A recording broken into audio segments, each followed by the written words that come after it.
Imagine you are driving in Guadalajara on Monday, March 3rd. It's a little after 10 in the morning. You're on the Periférico and suddenly traffic comes to a complete stop. There is no visible accident, no construction. But in front of you, dozens of units from the Mexican Army and the National Guard block every lane. Military helicopters circle slowly and constantly overhead. The sirens do not stop. People in the cars next to you begin lowering their windows to see what's happening. And then a white hearse appears, moving slowly, escorted on all sides, carrying a golden metal coffin. You still don't understand what is happening, but something about that image tells you this is not normal, that what you are witnessing should not exist in this way. At that same moment, several kilometers away, at the Recinto de la Paz cemetery in Zapopan, a young woman with dark hair stepped out of a jeep alongside her husband and walked toward the entrance of the cemetery. On the soldiers guarding the access point let her pass. No one stopped her. No one asked her to identify herself to the media. No one asked her any questions. Her name is Laisha Michelle, and that golden coffin crossing Guadalajara carried the remains of her father, Ruben Nemesio Oseguera Cervantes. El Mencho, the leader of the Jalisco New Generation cartel, the most wanted man in Mexico, was being taken to his grave, and the Mexican army was clearing the way. And the question that no one in the government has answered since that day is this: who made the decision for it to happen that way, and why? This is what happened that Monday. The body of Ruben Nemesio Oseguera Cervantes arrived in Guadalajara on Sunday, March 2nd. That night, a wake was held at the La Paz funeral home, located in the San Andres neighborhood. The people who came to pay their respects entered carefully, many with their faces covered. None spoke to the media outlets waiting outside the building. None identified themselves. The wake passed without incident, but not in complete secrecy. Vehicles arrived one after another throughout the night, and the presence of security elements in the surrounding area was visible hours before it began. The following day, Monday, March 3rd, the body was transported to the cemetery for burial. The most documented figure among those present that day was Laisha Michelle, daughter of El Mencho. She arrived at the Recinto de la Paz cemetery in Zapopan in a jeep, accompanied by her husband. According to reports from El Financiero, which confirmed her presence at the site, Laisha Michelle is identified as the former partner of Christian Ochoa, alias El Guacho, one of the most trusted operators within the CJNG structure. El Guacho was sentenced to more than 11 years in prison in the United States. Laisha, however, was there that Monday in Zapopan, on walking toward where her father was to be buried, while the army guarded every access point to the cemetery. She was not the only figure present. Hundreds of people arrived at the cemetery throughout the morning, many with their faces covered, many in vehicles without visible identification. Reports did not document additional names of publicly identified figures, but the number of attendees and the type of floral arrangements that arrived made it very clear this was not a small or private family farewell. The cemetery chosen for the burial was Recinto de la Paz, one of the most recognized cemeteries in the Guadalajara metropolitan area. It is not just any place. It is a site that already carried symbolic weight before El Mencho was buried there. And that Monday, March 3rd, that weight increased significantly. The body had been formally released on Saturday, February 28th,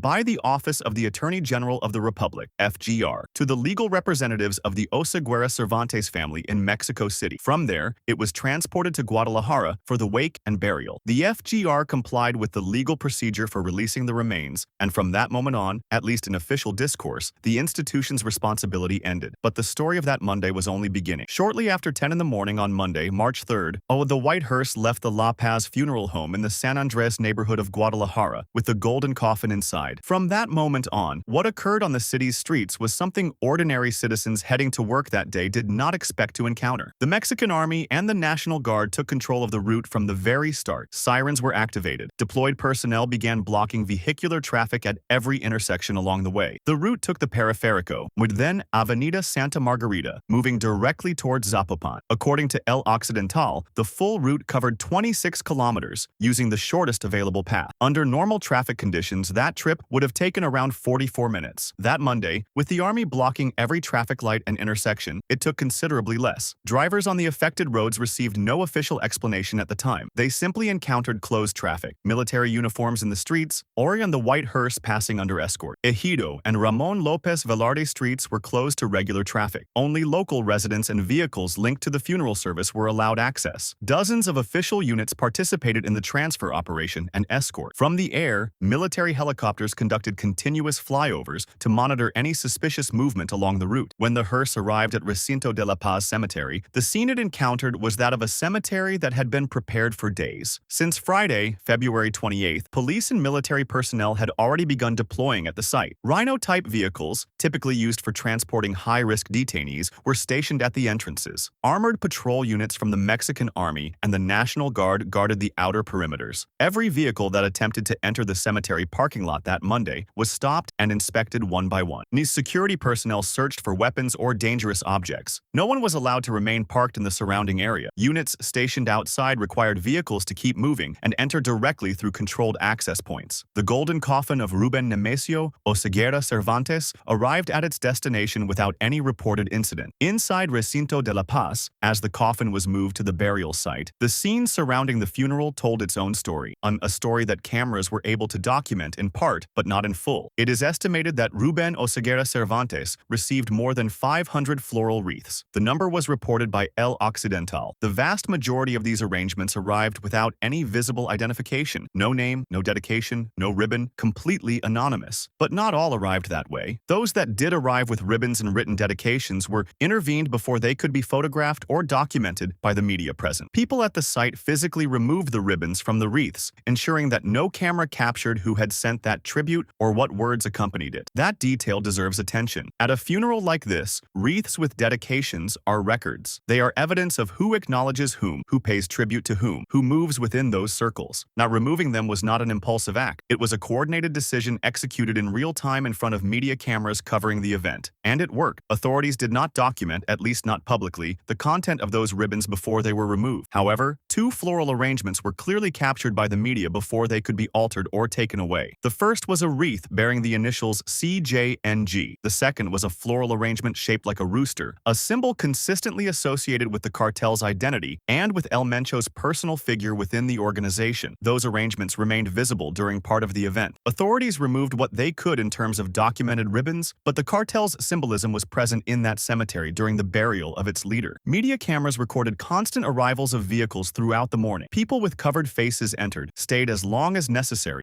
and left without making statements. The level of coordination displayed by attendees in how they arrived, how they behaved in front of the media, how they removed the wreath ribbons, was consistent with individuals who had been previously instructed on how to conduct themselves in that environment with cameras and security forces present. What happened inside the cemetery that Monday, March 3rd, was not an improvised wake of a grieving family. It was a carefully managed event, with 500 anonymous wreaths, exposed cartel symbolism, and an active operation to erase any documentary trace of who was present and who sent tributes. The operation deployed that Monday was not improvised nor organized the same day as the burial. Since Friday, February 28th, 3 days before, police and military personnel had already begun positioning themselves around Recinto de la Paz in Zapopan. Rhino-type vehicles were stationed at the cemetery entrances.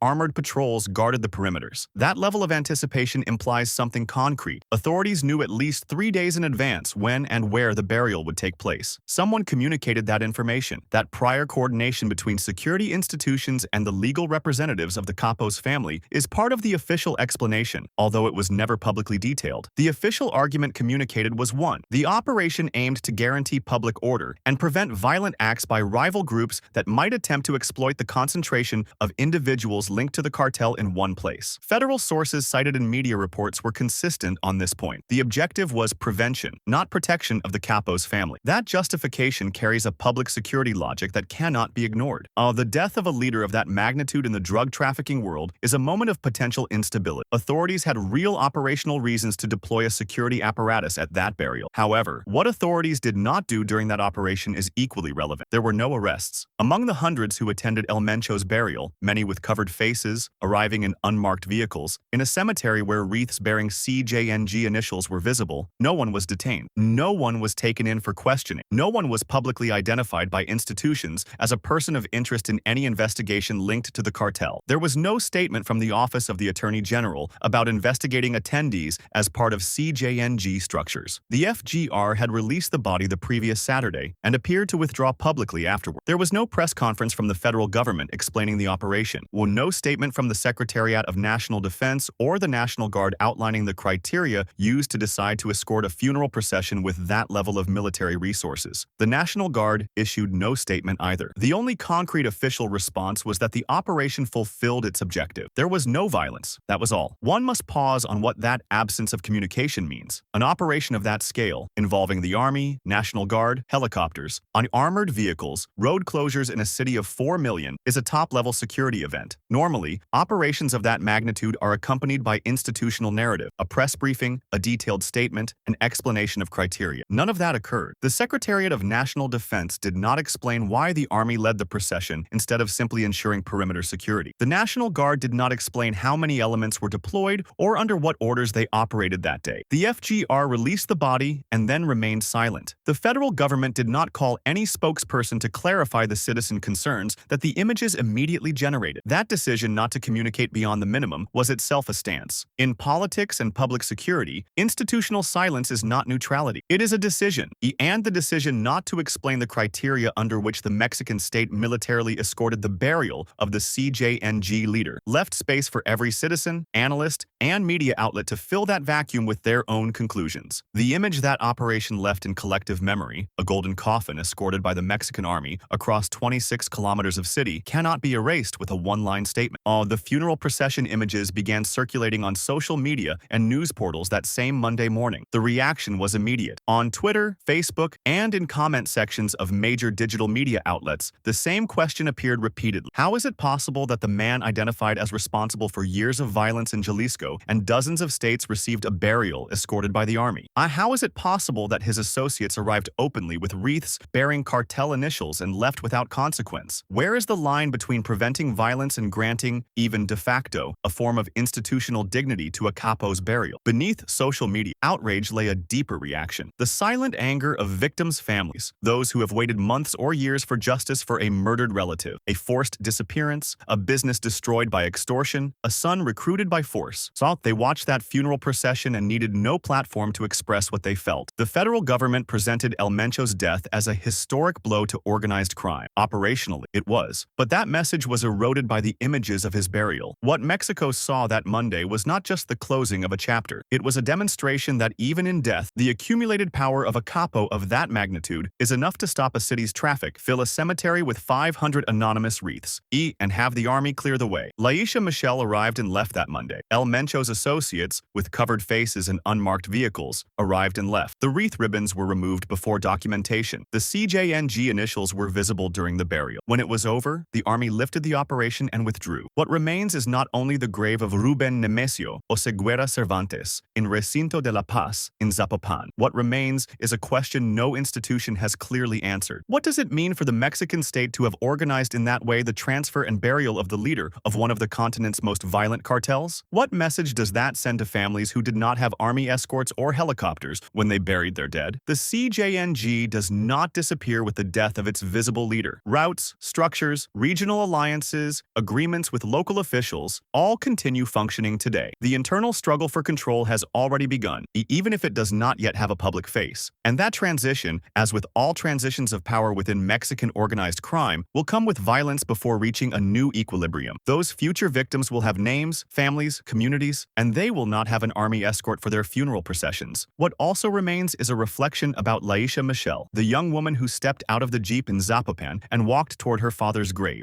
She did not choose who her father was. That is not a choice. But her visible presence without consequence at an event surrounded by cameras, soldiers, and federal agents is another fact the Mexican state never explained. Was it a deliberate decision not to approach her? Is she part of an active investigation kept confidential? Or did no one give the order to act? No institution answered, and those questions matter. They are not journalistic curiosity. They define whether the Mexican state has a real strategy to dismantle CJNG structures beyond eliminating its visible leader. Mexico cannot bury that problem alongside El Mencho. The golden coffin is already underground. In Zapopan, the wreaths will wither. The ribbons without names will never reveal who sent them. The military operation dissolved, and the helicopters returned to their bases. What does not return to any base? What does not dissolve with the end of the operation? Is the image of that Monday in the memory of citizens who saw it. A city stopped, avenues blocked by the army, a golden coffin crossing Guadalajara while sirens cleared the path, hundreds of masked individuals saying goodbye without consequence, and a young woman, the capo's daughter, walking freely toward her father's grave while the state guaranteed that no one would interrupt that moment. That image explains itself, and the question of what that Monday revealed about the Mexican state, about its relationship with organized crime power, and about the real limits of its authority when facing that power. That question has no cemetery, cannot be buried, and sooner or later Mexico will have to answer it.